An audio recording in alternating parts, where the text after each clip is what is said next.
After 6 million years of boredom, the evolutionary ascent of our species from the last common ancestor with the chimpanzee, something extraordinary happened to us less than 100,000 years ago, which, by the way, is long after we'd become anatomically modern.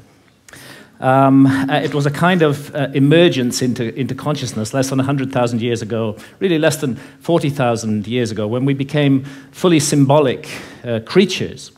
And this great change has been defined as the single most important step forward in the evolution of human behavior, is intimately associated with the emergence of the great and transcendent rock and cave art all around the world.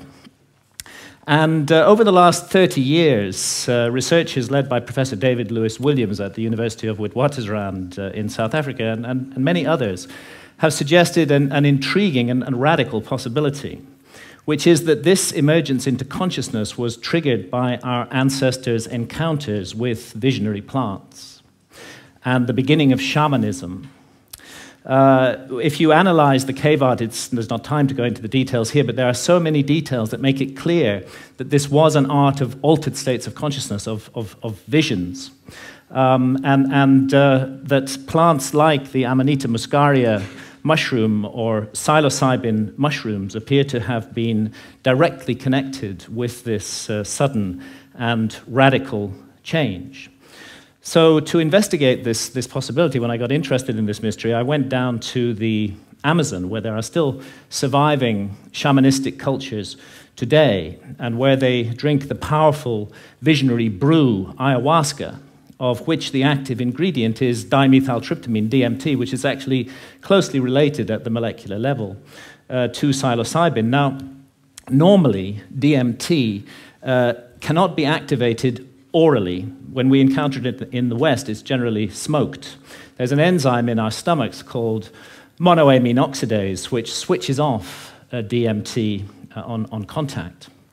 But in the Amazon, they've got round this problem, and they say it was the spirits that taught them how to do it. The DMT in the ayahuasca brew is contained in these leaves from a plant that they call chacruna in the Amazon. And there they mix it together with this vine. And out of the 150,000 different species of plants and trees in the Amazon, this is the one that contains a monoamine oxidase inhibitor, which switches off that enzyme in our stomachs and allows the DMT in the leaves, when the two are married together and cooked in water, to be absorbed orally and takes us on a 4-hour journey into extraordinary realms. Now, it's no joke to drink ayahuasca. The ayahuasca brew it has a foul taste, really hideous, and a dreadful, dreadful smell. And after you've drunk your cup, you'll find within 45 minutes or so that you're sweating, that you're feeling nauseous. Pretty soon you may well be vomiting, you may well have diarrhea. So, nobody's doing this for recreation. And I'd like to add that I don't think any of the psychedelics should be used for recreation. They have much more serious and important mission with humanity. So we're not doing this for fun. But what draws people to ayahuasca again and again to brace themselves for this experience, and you do have to brace yourself, is its extraordinary effects at the level of consciousness. And one of those effects has to do with creativity, and we can see the creative cosmogenic impulse of ayahuasca in the paintings of ayahuasca shamans from Peru, like the paintings of Pablo Amaringo here, those richly saturated colors, the amazing visions that they reproduce. And this creative impulse has also spread to Western artists. Many Western artists now have been deeply influenced by ayahuasca and are also painting their visions. And as these paintings show, another universal experience of ayahuasca is the encounter with seemingly intelligent entities which communicate with us telepathically. Now, I'm making no claim one way or another as to the reality status of these entities we encounter, simply that phenomenologically, in the ayahuasca experience, they are encountered by people all over the world, and most frequently of all, the spirit of ayahuasca herself, Mother Ayahuasca, who is a healer. And although she's kind of the mother goddess of the planet, She seems to take a direct personal interest in us as individuals, to heal our ills, to want us to be the best that we can possibly be, to correct errors and mistakes in our behavior that may be leading us down the wrong path. And this is perhaps why, and it's an untold story, really. Ayahuasca has been fantastically successful in getting people off harmful addictions to hard drugs, such as heroin and cocaine. Jacques Mabit at the Taquihuasi Clinic in Peru brings heroin and cocaine addicts out there for a month, gives them 12 ayahuasca sessions, and they have encounters with Mother Ayahuasca during those sessions that lead them not to wish to take heroin or cocaine anymore, and more than half leave completely free of their addiction, never return to it, and don't even have withdrawal symptoms. And the same incredible healing work was being done in Canada by Dr. Gabor Mate until the Canadian government intervened and stopped his healing practice on the grounds that ayahuasca itself was an illegal drug. Now, I have some personal experience of this. I have not been addicted to heroin or cocaine, but I had a 24-year non-stop cannabis habit. And this started off smoking the herb and laterally vaporizing it, but the basic truth is that for 24 years, I was pretty much permanently stoned. And I enjoyed being stoned. And I felt that it helped me with my work as a writer, and perhaps at some point it did. But when I first encountered ayahuasca, I'd already been smoking cannabis for 16 years, and almost immediately, ayahuasca started giving me messages that this was no longer serving me, that it was leading me to behave in negative and unhelpful ways towards others. And of course, I ignored those messages for years and years and went back to being stoned 16 hours a day. But that negative behavior that ayahuasca was pointing up did actually get worse and worse. I don't want to put down cannabis, and I believe it's the sovereign right of every adult to choose to smoke cannabis if they wish to do so. But I think I was overusing it. I think I was abusing it, not using it responsibly. And I became more and more paranoid, jealous, possessive, suspicious. I was subject to irrational rages. I often made the life of my beloved partner, Santha, a misery. And when I went down for my regular encounter with ayahuasca in October 2011, I was given the most unbelievable kicking by Mother Ayahuasca. And I was put through an ordeal. It was a kind of life review. And it's not an accident that ayahuasca is the vine of the dead. I was shown my death. And I was shown that if I came to death, and what awaits us after death, without having corrected the mistakes that I was making in my life, that it would be a very bad thing for me. And actually, Mother Ayahuasca literally took me to hell. And that hell was a little like this hell painted by Hieronymus Bosch, a truly terrible place, and a little like the place that the ancient Egyptians called the judgment hall of Osiris, where our souls are weighed in the scales in the presence of the gods, against the feather of truth, of justice, of cosmic harmony. And I was shown that the path I was walking, my abuse of cannabis and the behavior associated with it, was going to lead me to be found wanting in the judgment, and that I might face annihilation in the world beyond death. So perhaps not surprising that when I came back to England later in October 2011, I gave up cannabis. And I've never smoked it again since then. And actually, and again, I'm speaking only personally with no comment on others' use of cannabis, it's as though a monkey has been lifted off my back. I'm liberated in incredible ways. Far from my creativity being inhibited, I find myself writing much more productively, much more creatively, much more focused, and much more efficiently. As well, and I've begun to be able to address those negative aspects of my behavior which cannabis had revealed, and hopefully to make myself slowly, it's a long progress, into a more nurturing, more loving, more positive person. And this whole transformation, it really has been a personal transformation for me, was made possible by this encounter with death that Mother Ayahuasca gave me. And, you know, that leads me to ask, what is death? Our materialist science reduces everything to matter. Materialist science in the West says that we are just meat, we're just our bodies. So when the brain is dead, that's the end of consciousness. There is no life after death. There is no soul. We just rot and are gone.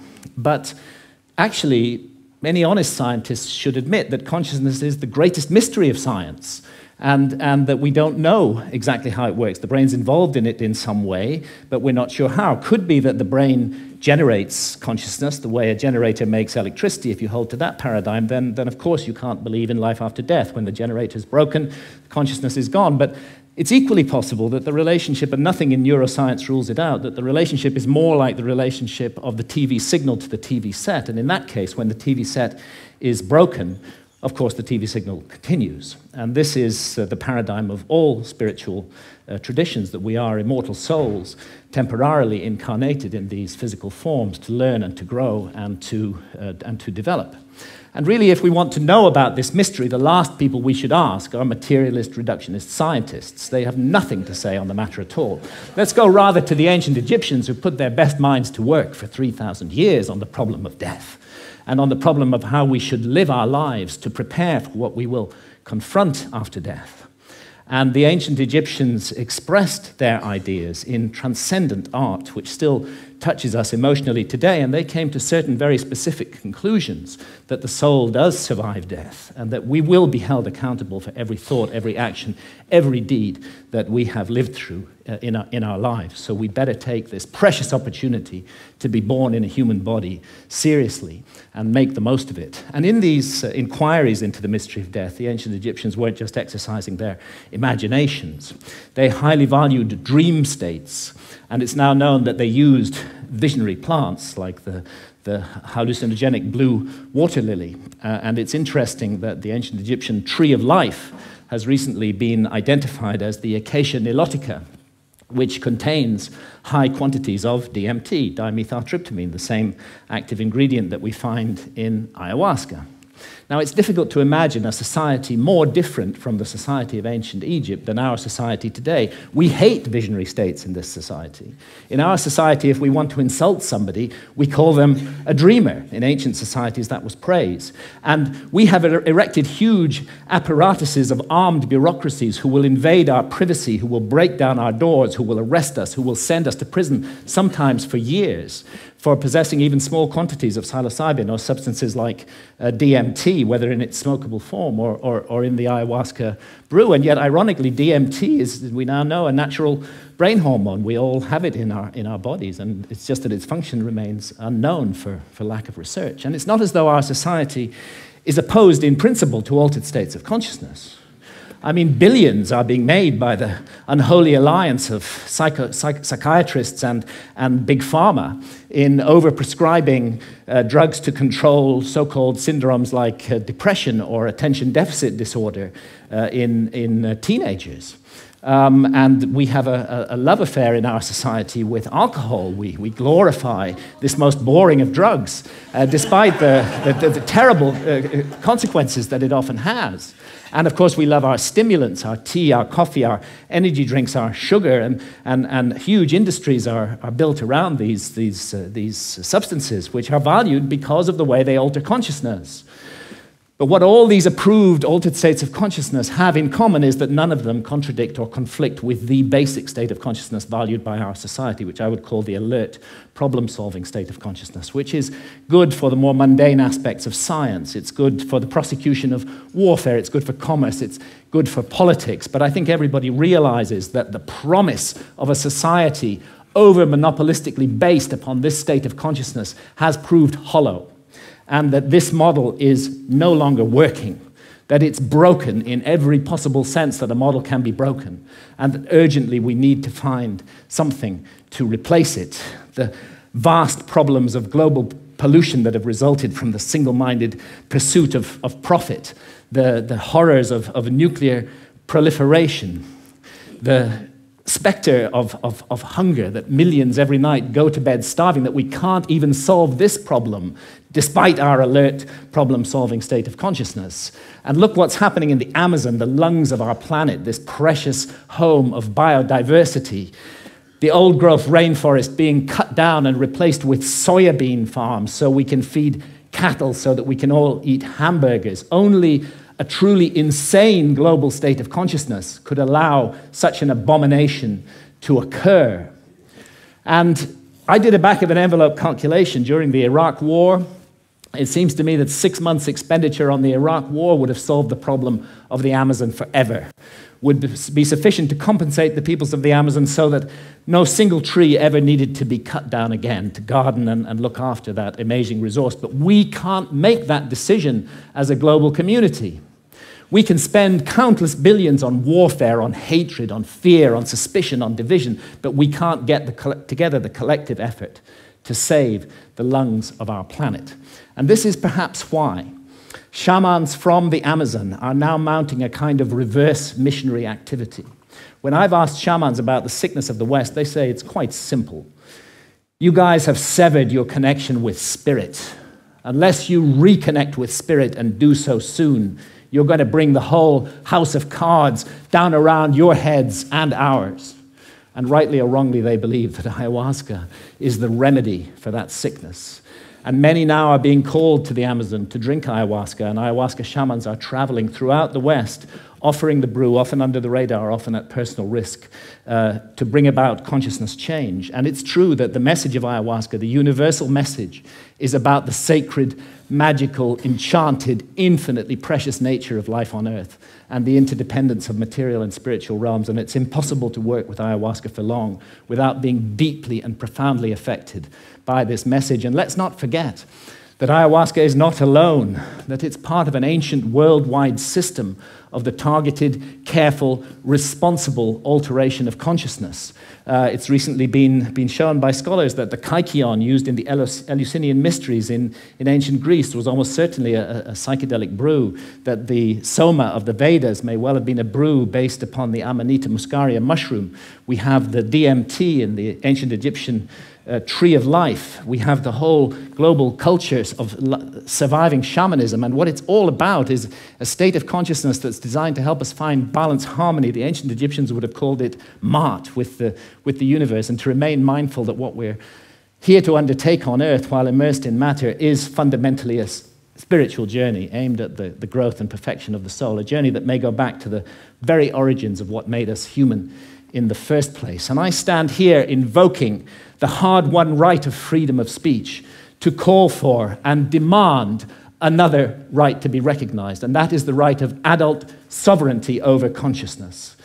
There's a war on consciousness in our society, and if we as adults are not allowed to make sovereign decisions about what to experience with our own consciousness while doing no harm to others, including the decision to use responsibly ancient and sacred visionary plants, then we cannot claim to be free in any way. And it's useless for our society to go around the world imposing our form of democracy on others while we nourish this rot at the heart of society and we do not allow individual freedom over consciousness. It may even be that we're denying ourselves the next vital step in our own evolution by allowing this state of affairs to continue, and who knows, perhaps our immortal destiny as well. Thank you, ladies and gentlemen.